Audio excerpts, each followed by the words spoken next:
kingdom's forewarning. Princess Elara stood at the castle balcony, the wind tousling her golden curls as she gazed at the distant glass mountain.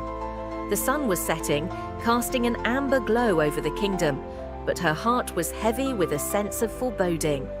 Dark clouds were gathering around the mountain's peak, and whispers of a curse spreading through the land grew louder.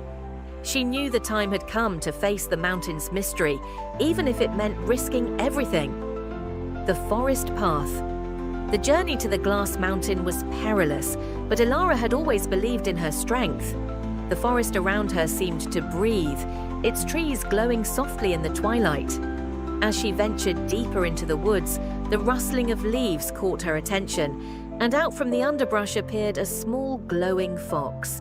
You seek the mountain, princess. But first, you must solve my riddle, or you will be lost to the illusions that guard it.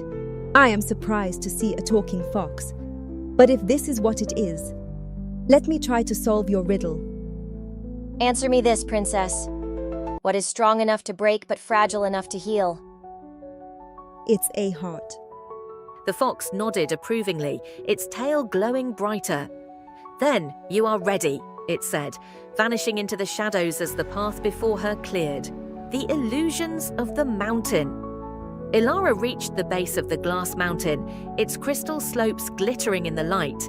But as she took her first step, the ground seemed to shift beneath her. Illusions swirled in the air. Visions of her kingdom in ruins, her people in despair.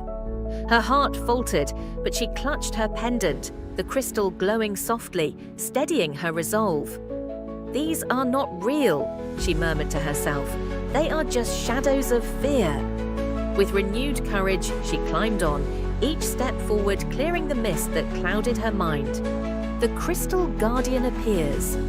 At the mountain's summit, the air was thin, and the light seemed to pulse with a strange energy. The surface of the mountain began to shimmer, revealing a towering figure made entirely of crystal. The glass mountain guardian emerged, its amber eyes glowing with wisdom and power. You have come far, princess. But to claim the mountain's magic, you must face the shadow within yourself. The guardian's wings unfurled, sparkling like diamonds. Elara stood tall, ready for the final challenge, the shadow's attack. As Elara approached the peak, the sky darkened, and the illusionary shadow descended like a storm, swirling around her in a vortex of smoke and whispers. It transformed, shifting into terrifying visions. Elara's kingdom crumbling, the shadow's voice echoed in her mind. You cannot save them, you are weak. Her heart raced, but she gripped her pendant tightly, letting its light fill her soul. I will not let you win, Elara declared, her voice unwavering. The shadow hissed, but the light from her crystal grew brighter, pushing it back. With a surge of magic, she held her crystal pendant high, its light blinding.